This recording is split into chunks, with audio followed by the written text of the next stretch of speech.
her story is the same everywhere. You know those people where if you go outside the gate, shinongonzi amainingi boshe kuti wapinda mumba mama here boshe kuti. Can people say the same thing about you, or are they saying amunzi? That's a food for thought. Are people saying the same thing about you everywhere where your name is mentioned, or are there question marks around it? Stick around for She Diaries as I introduce our She Diaries guest today. She Diaries. All the way from Stone Ridge, Tembi, thank you for tuning in. David Chiukira Rusape, thank you. Philmon Chipembere, thank you for tuning in. Is it Seriosha? Gosh, I don't want to mispronounce your name. Seriosha in Cranbourne, thank you so much for tuning in. Paneva Tuti, no, we are here present. My Tammy Kambuzuma, thank you for tuning in. And to those who are not writing their names but just saying, Becky, we're here. Thank you for tuning in. Mama Madison Jr., absolutely amazing to have you. Wandakawe Airport Stopover, thank you for tuning in. Good afternoon, Becky K. Tiripo, Counting Diripo, Pa Buru.4 FM. It's nice to be here in my Jaden Pa Melbourne Rain. And Isaac Piri in Mount Pleasant. Good day to you and thank you for tuning in. Now let's get into our She Diaries guest and I'll tell you all about her. Our She Diaries guest is a lady who is a self-development coach focusing on mental health and mind fitness training. Your mind can be trained. Hi. All right. She is the founder and executive director of Be Mind Fit, a mental health awareness organization. Jessie is an author of a book called Get Your Mind Delighted. She also writes articles on wellness for the Zimbabwe Standard and the Zimbabwe Independent weekly newspapers. Jessie is a holder of the Wellness Coach of the Year and Emotional Intelligence Coach of the Year Awards 2022. I need that one. That emotional intelligence. I need that one. Oh gosh. And she was first runner-up for both by the International Coaching and Mentoring Foundation. She's also a keynote speaker, motivational speaker, conference presenter, master of ceremonies, recording gospel artist, a leader and a teacher of the Word of God at her local church. Ladies and gentlemen, pulses all over, help me welcome Jessie Mhaka. Jessie, and the crowd goes wild. Ayaba. Hi, Jessie. Hi, BeckyK. How are you, my dear? I am doing absolutely amazing. You know, I've never really read your profile. Is that so? Yeah, I know you. All right. But I'm not just after reading that, I'm like, no, man, I don't know Jessie. I don't know now Jessie. You do. Now I do. This is absolutely amazing. Thank you, my darling. You're looking absolutely stunning today. Oh I knew you were coming. Through, and I was like, hey, you know, when the mom is around, you know, look the part before she starts saying, yeah. Yes, and you're always looking good. So thank you. I didn't want to feel left out. So I just figured let's do something here. Let's do something here. So thank you for acknowledging the invite. Thank you for honoring it. I know we're going to have an amazing time. Tingazopererwa nenguva ndo chandotongotyira but zvimwe no handisi kutombozvityira. I want us to go to Jessie growing up as a child, but before we go to Jessie growing up as a child, there's something I read in your profile. Right. It spoke about mental health and mind fitness training. Yes. Okay, I've heard train your mind when it comes to things like studying, right, and all of that. Yes. Mental health, yeah, wellness. Yes. How do you train your mind to do that? Train your mind. So your mind is just like a muscle, right? So Okay. you know that when we go for fitness training, we'll be training our muscles, triceps, right? Yes. So that, let's say, for example, you were like a 45 kg girl, right? And we give you something to carry, and you can't carry it because your muscles are not that strong, right? Okay. And sometimes you probably drop it, or you actually drop yourself. So now the mind is just like a muscle. what do we mean by that? The mind can be trained to think in a certain pattern or in a certain way. And by doing that, you are strengthening your mind so that, Becky, the things that used to knock you down when someone says something to you or when something happens to you, after we are done with you, that thing comes to you and like, sign me up. You don't know me. Sign me up. Come, girl, and Sign I'll me. deal with you. I was so emotional yesterday. Yes. And I know exactly what caused the whole emotional drama. Right. And I somehow knew what to do, but I also didn't know what to do. Exactly. So I kind of just gave up, and I was like, know what you mean. But there were times when I felt like, okay, I feel like a depression thing happening here. I would quickly like shake myself off, and it got me really sick, even like physical. Yes, like yes, it got yes. me physically sick. Yes. To the extent that even after doing radio yesterday, I went straight home. I cancelled meetings. I went straight home and I slept. It was the most peaceful sleep ever. And I was like, hey, during a storm, Jesus slept. Allow me, please. To just sleep. Yes, allow me to just sleep. Okay, so we're going to hear more about this mind training and how possible it is. Okay. Jessie growing up, what was Jessie like? Okay. As far as you can remember. As far as I can remember, because it was such a long time ago. All the things that you were told. There were things that you were told. But you were Wait day. Yeah. So I think I grew up a quite a little girl. Okay, I am the seventh born in a family of 9. So nangandirikuma petro. So I think I was a little bit spoiled because I was also the last girl in our family, and I had 2 little brothers. So yeah, when I grew up, I think my mom, because the age gap between me and my little brother, he's no longer little anymore. Of course. And my younger brother was 5 years. So I think for those 5 years, ndaita kungeka last born. Okay. So because of that, ndainge ndichita kunge ndirika spoiled little girl, because I had older sisters who used to do all the work and stuff like that. So, and then what happened is I was born in between boys, right? The third, fourth, the fifth, sixth, 4, 5, 6 born in my family, and 7 and 8 and 9 and 8 are boys. So and the own So even up to now, you find kuti I connect better with male friends than female friends, not because there's anything wrong with female friends, but I find it easier because ndakakura never command. I wasn't a tomboy though. How did you escape that? Because I don't normally, know, I'm surprised. You know how boys play, and how girls. Exactly. Yeah, it's like you were toughened up somewhere. I was toughened up somewhere, and I think God was just gracious to me because my brother and we used to get beaten every day by my mom because of him. Because of him, and then I got tera because then I tera nanai. All right. So yeah, but I was born in a very Christian family. So yes.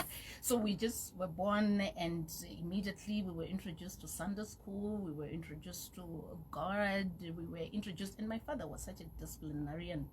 We were not allowed to. They were going to contaminate us as a Christian child. So because sometimes we'll not even be allowed to go and play, and then you come back home.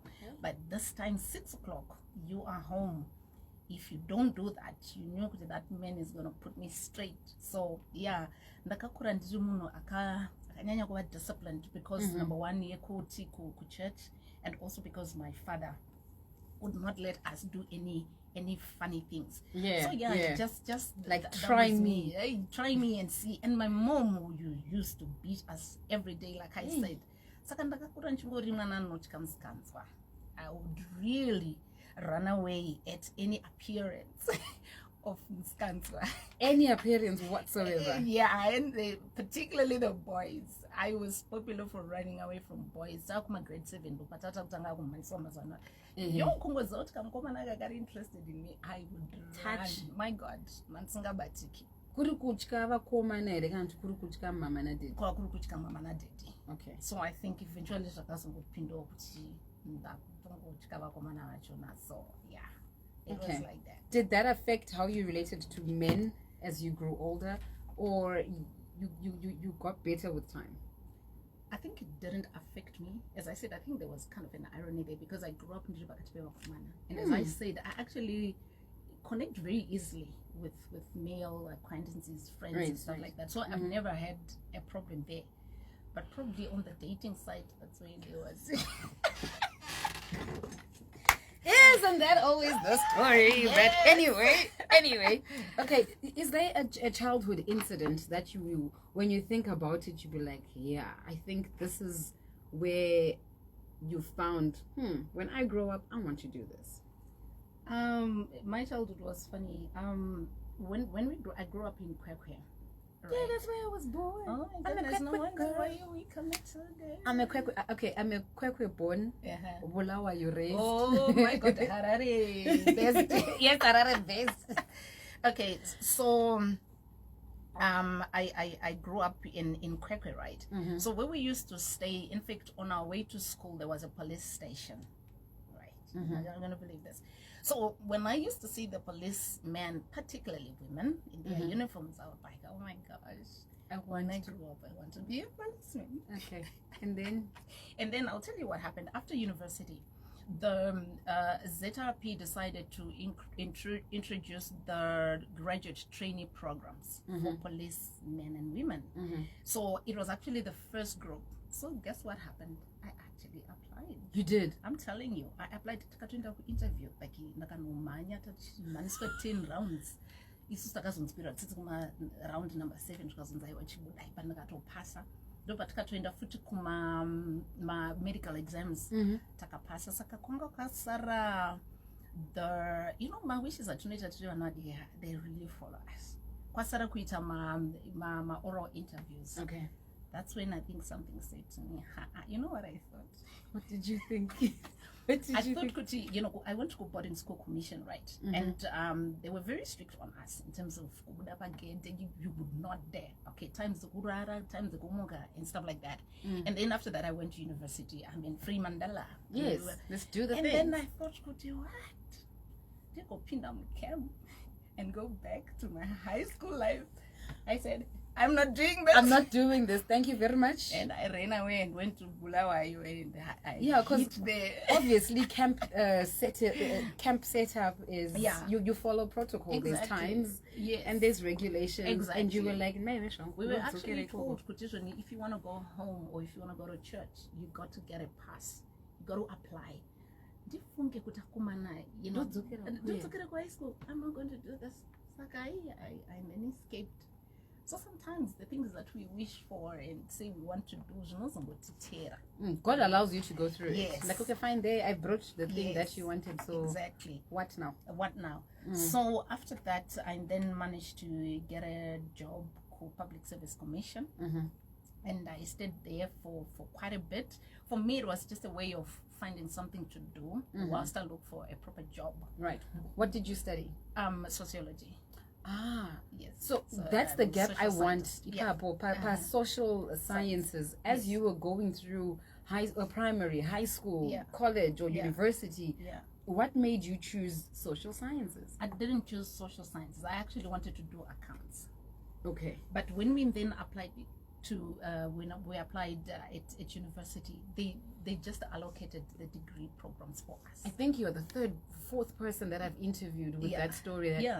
What I studied, I didn't want to do it, but then I fell in love with it so much, and then they ended up in that. So my first choice was accounts, and I didn't get it. Then I got sociology. Okay. Sociology, what am I going to do with it? Yeah. And then I went through it. I just had to do it because that was school. Then later on, I discovered that, having studied sociology, it was going to find me a good job in the NGO sector. Right. And back then, and even up to now, we know NGO. I was like, I'm just in the public service for a little bit. And then I go to the NGO sector. But I stayed there until it was almost permanent. But anyway, lo and behold, at some point, an opportunity arose in the NGO sector, and I applied and I got that job. Wasn't I happy? In all my working life, I've never been happier as I was to be working in the NGO sector. But then something happened. I don't know whether that was God or the devil. just after 2 years, I was forced to kind of leave because a lot of things that happened, okay, that really, and I'm like, you know what, I can't stay in this place anymore. So Bakaitam, like, the restructuring, right? Okay. And the department that I was working for, our donors, because it was an international organization, our donors don't have money anymore to support this program. So you guys, this is voluntary retrenchment. If you want, apply. If you don't apply, and we don't find somewhere to fit you, you will be forced to go on forced retrenchment. And when that happens, you know, the perks are much less than what you would get if you were to choose to go voluntarily. So because of the problems that I had also faced, I said, you know what, let me just quit. And I know God is going to open a door for me to continue working in the sector. So I took my package. And then once I was waiting to find my way back into the sector, a door opened in the banking sector.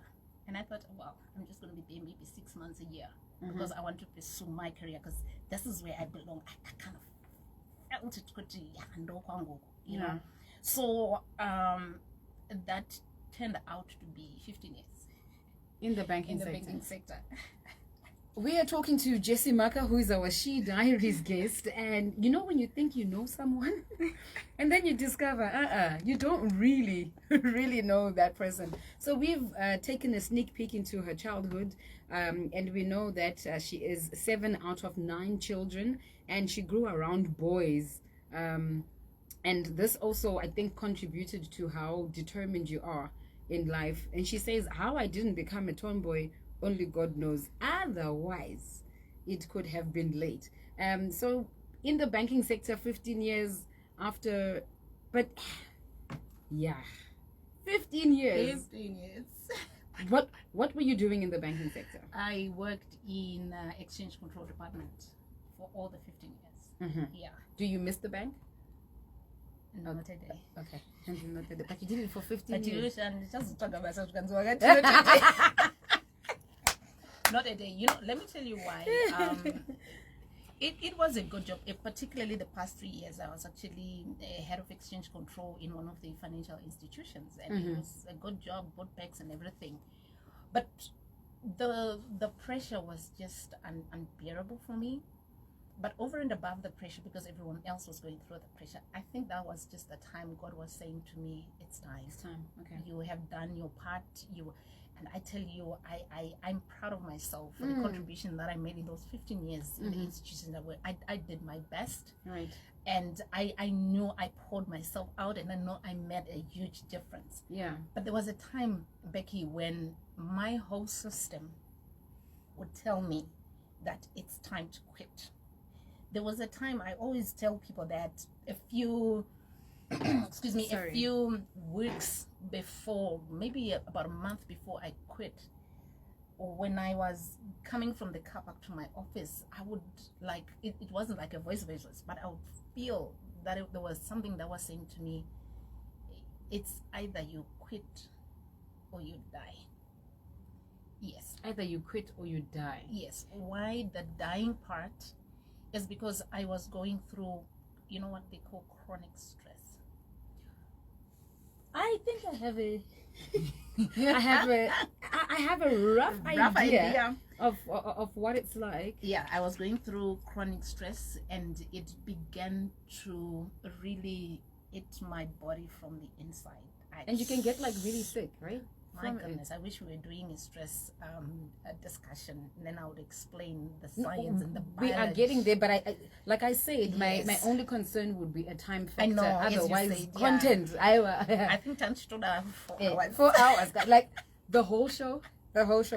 Actually, what we'll do is we can have you back a second time for adulting. Okay. In adulting, we talk about everything that affects us absolutely as adults. Absolutely. So you felt it in your body. Yes. That your body was telling you, Jessie. Yeah. If you don't stop, you're gonna drop dead. I'm shutting down. I'm shutting down. So I knew it was time. I took a risk because when I resigned, I didn't have option B or C or D. I just left.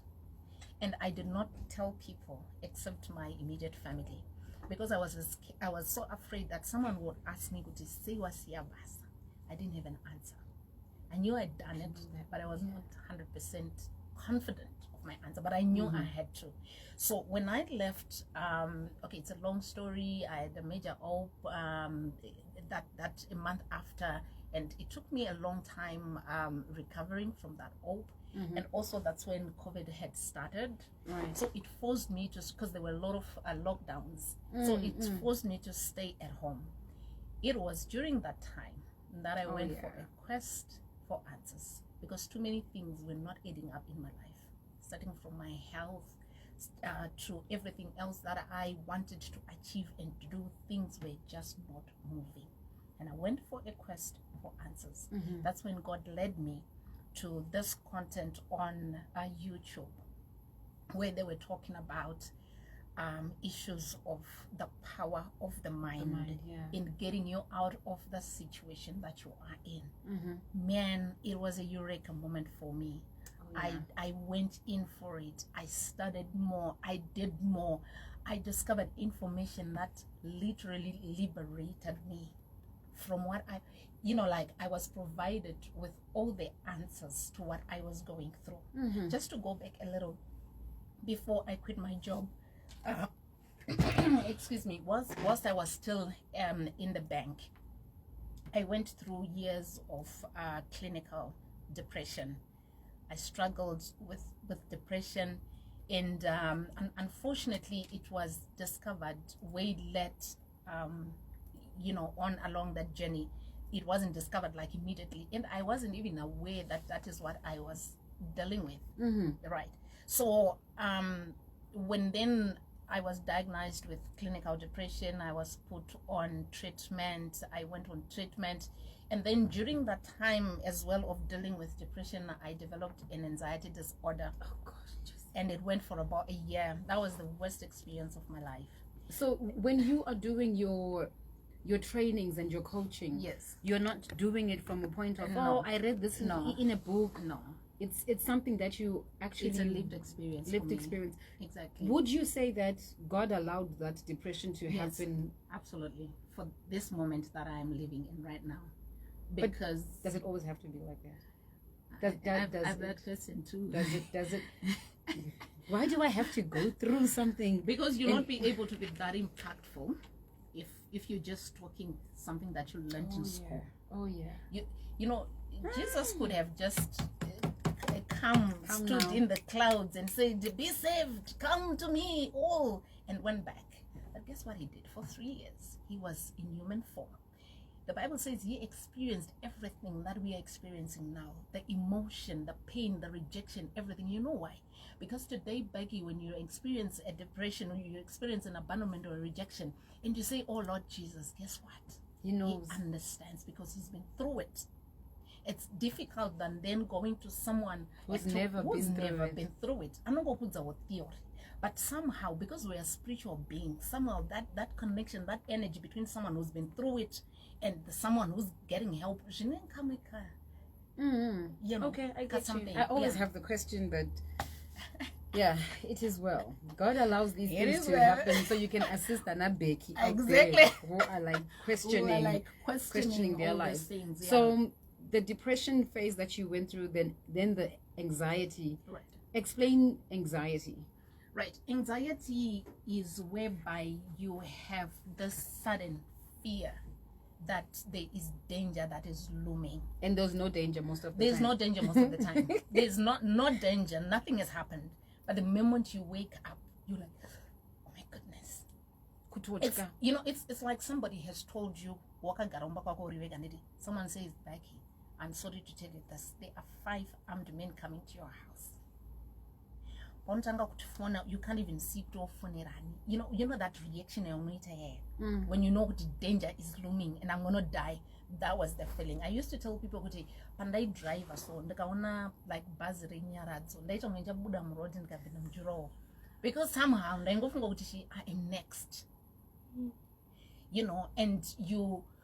I lost appetite. I lost so much weight, and I'll go to my sister's place, and they're like, "Oh, Aliza, wait, And you're like, ill. please stop, I'm anxious. I am ill. It was a serious illness. So anxiety has got to do with fear, intense fear over looming danger, which is not even existent or which is not even there. And it causes you to have my panic attacks, my anxiety attacks, and you lose appetite, you can't sleep, and a lot of things. Your system kind of really goes haywire.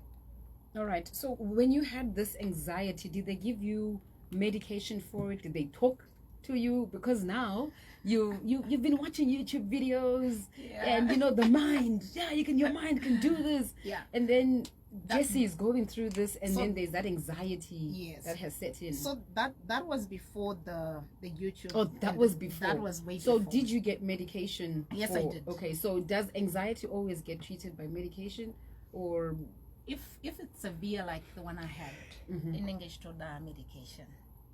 okay? Yes, but in some cases, if it's kind of mild and coming on and off, Right. with a good therapist or with a good coach, you can be able to learn my skills, those mind fitness Yes, things yeah, that can help you to deal with it.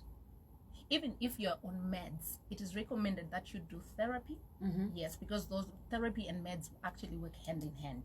You can have meds on its own, you can have therapy on its own, but it's recommended that you have a combination of these two. And we also have the third one, which is what I specialize in, the self-care techniques. Those are huge. Those are my favorite. They are huge when it I can comes self-care all day. all day. And you have no idea how much you are helping yourself to heal and to recover and to be able to have the strength to wake up the next day and do what you do. All right, we've got Jessie Mhaka, who is our She Diaries guest. Jessie Mhaka is a health and mental wellness coach, and she assists you to train your mind, like mind fitness training. I am signing up. You know, from hearing what you've been talking about, I've discovered how important it is to take care of our mind, to take care of our bodies. And if your body is telling you something, please listen to your body. Listen to your body. Getting into the whole wellness sector, you speak to both men and women. All right. We are in November, Movember, where our focus is on mental health and wellness for men, Yes. and also just spreading the news and the awareness of prostate cancer. All right. Men don't talk in general, Right. and it's like no surprise that they don't even talk about their health issues. Yes.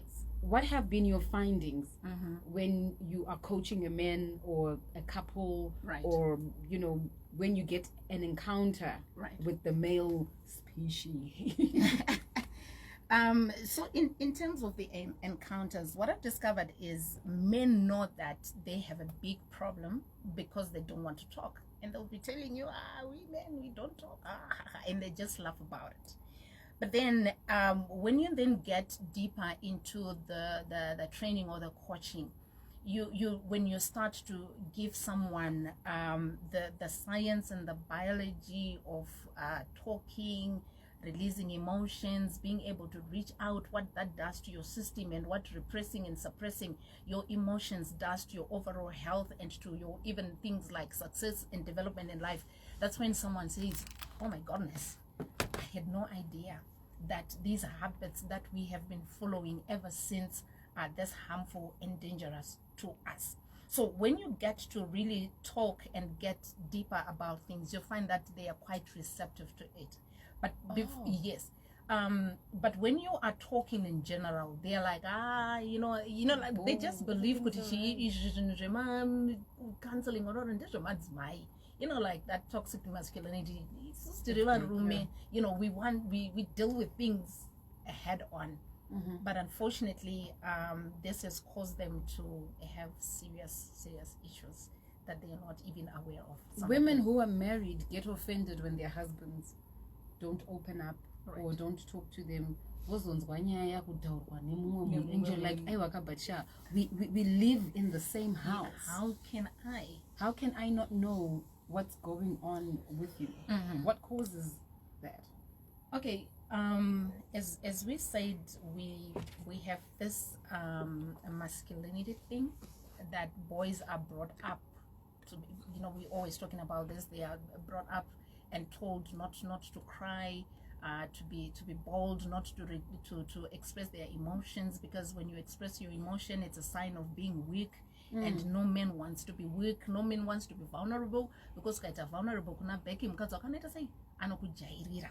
You see, do we do this? We need to ask them. We need to ask these women. Are men scared to talk to us because we end up using it as ammunition? Exactly. And walked out of an oh, okay. Yeah. And that kind of reduces his men. I don't want to use the other word. His manship. Yes, his manship. Manliness. So because, and it is something that is just passed on through generations. You'll be surprised that they don't actually literally choose to do that. They just find themselves doing it. Like maybe they are grade 2 or grade 3, and then he's crying, and the mom says, don't be weak like a woman, don't cry like a woman. No boy wants to be weak. No boy wants to be dererwad by either another boy or a girl for that matter. So I don't go that thing. Men have got to be tough. You've got to deal with your issues on your own. You can't speak out, particularly to a woman. I've come across situations where, let's say you're having an issue with your man, and you say, let's go for counseling, and he says, number one, you want me to go and see a woman to tell me what to do as a man, and you're like, no, he's a man. Then he said, oh, as you're dating that man, you want another man to come and tell me how to run my own marriage. So you find Kuti, you get stuck because they don't want to really show any sign of weakness in the whole thing. So they end up hanging on and holding on to their emotions. But then the danger, just to quickly say the danger, in case we don't get time to talk about this, the danger in ignoring my emotions or suppressing them or repressing is that emotions are not a kind of thing that will disappear just because you've ignored it. Yeah. The emotions that you experienced as a 3-year-old boy who couldn't cry because you were told you are like a girl, shut up. Becky, one day it will come back to you when you're 37 years old. And the 3-year-old boy comes out. Yes, the 3-year-old boy comes out. Shungu, Zemu 3-year-old comes out. Have you ever wondered why we kind of, have lots of men issues and we have a lot of character issues that men have? Yeah. Most of that stuff comes from the emotions that were not released. Because an emotion was created to be processed first and then released. If you suppress it, it will stay inside your body and it will manifest either as a character issue. Not as what you MD or CEO, but I'm serious character issues. My emotions I say akubuda egashiri forceful because they were not dealt with. They were not dealt with. They were not processed. Because at a time they have to come out. Secondly, emotions then also release themselves in the form of a diagnosis. Liver problem, azoita heart problem, azoita a cancer. Actually, one of my teachers called Dr. Bruce Lipton, he's a cell biologist based in the USA. He studies the cell and he studies a lot about the human biology. And he says that, do you know that for cancers that are hereditary are like maybe 2%. The 98% of cancers are caused by emotional distress, the emotions that we keep in store in our bodies. So at some point, the body can't hold that pressure anymore. It has to release it. So it will release it either through a character a defect, through a serious diagnosis, or just through suicide. Or sometimes you don't. How many people do you know? We don't even know what happened. He never showed it. Right. Some of those things are my emotions. I pile up kushika at a time where the body and the spirit says, you know what, I can't handle this anymore. And the next thing is king. And the fourth thing through which my emotions asina kuprocesswa and kureleasewa is also develop my mental health issues. Exactly. So there are different ways in which emotions, trapped emotions, can manifest. So it is very critical for men in this Men's Month to learn different ways of dealing with their emotions. And some of the times you need to deal with my emotions grade 2 ekuti wakatumwa kunoita a times table ukafaira and the girl that you liked laughed at you. Oh yeah. And we're 45 and a man is just lashing out on you and you wonder why. Most of those things are piled up emotions that were never dealt with. I'm actually thinking about it, like if we give the wives a lesson or an exercise to do, like go and ask your husband what's the childhood story that he will never forget. I'm sure they'll be shocked. They'll be shocked at some of the things that I was 3, I was in grade 4, I was in grade 5, I was in this, and my dad did this, or my mom did this. They didn't believe my story. Exactly. And I'm sure we'll be able to piece a lot of character flaws together. Absolutely. Sure. And then some of the wives right now moms because mwana ari mudiki, maybe the mom abandoned him and left them, maybe a stepmom or something, or the mom was there but absent. Right. Or the mom was there but they used to just beat up this young man so much. Because the soul does not forget. It hung on to those. You want to make me cry? I got makeup on. I cannot be crying. I don't know if my liner is waterproof. Okay. What? Mwana uya okura. You get it.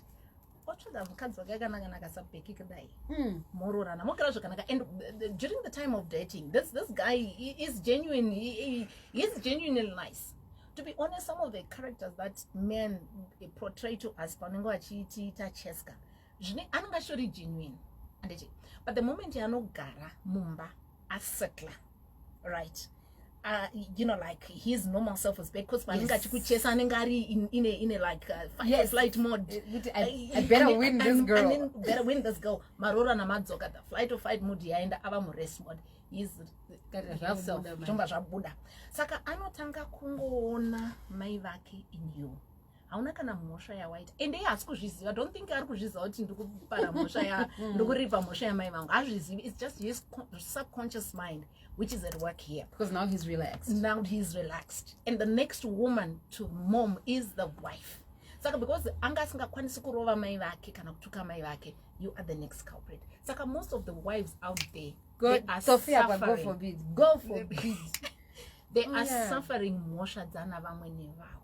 Because mwana uyu pakaita problems, my emotions ayakanga ari suppressed. Pakasvika kuona kuti pane umwe mukadzi ari close, ndo pakati aikaka zvatekaka. Katichita sei? Katichibudai. Wow. So that's why some of the serious marriage issues and relationship issues, even kumabasa, that do not pane umwe boss anongo kumaka Becky for no reason. Ubasa ari murume and then what asanondida asichichichi. Panogononge paine something chinomureminder kana mai vake chaiva nezvaakaitira apa iwe hausiziva kuti chii atozviziva anongonzwa. Because remember, we are spirit living in a body and we have a soul. And a lot of the stuff that happens to us actually is controlled by the part of our mind called the subconscious mind. So the subconscious mind, let me take an example. Let's say where your dad abandoned you. He used to beat you up and abuse you and it. And your subconscious mind as a little girl records so love hurts. When a man loves you, he beats you. So it's supposed to I'm not worth the care. That's your little mind. Because you're 3 years old, subconscious mind. And then you walk on, I don't want a man like my dad. I don't want a man like my dad because my dad used to abuse me and beat me. But that's your conscious mind speaking. But remember the stuff that has been loaded in your subconscious mind. And everything that we do in life is controlled 95% by the subconscious mind. I feel like I don't even know myself. You would. Oh man. Makushika pepe makutsvaga vakomana, matuma 1920 makutsvaga vakomana. Guess what happens? It is your subconscious mind that gets attracted to a man who matches whatever you feel and believe about yourself. It's not even about, hey, he's tall and dark and muscular. It's got nothing to do with that. It's your subconscious mind that gets attracted to his subconscious mind. Okay, then might I say Mosangan. At the end of the day, then you realize, guys, I didn't want a man like my dad. Why is he beating me like my dad? You go to the next one, same story, until we deal with your subconscious mind issues. Jessie, we are calling you back for a part 2, part 3, part 4. I don't know what we're going to do, but you have given us such wisdom and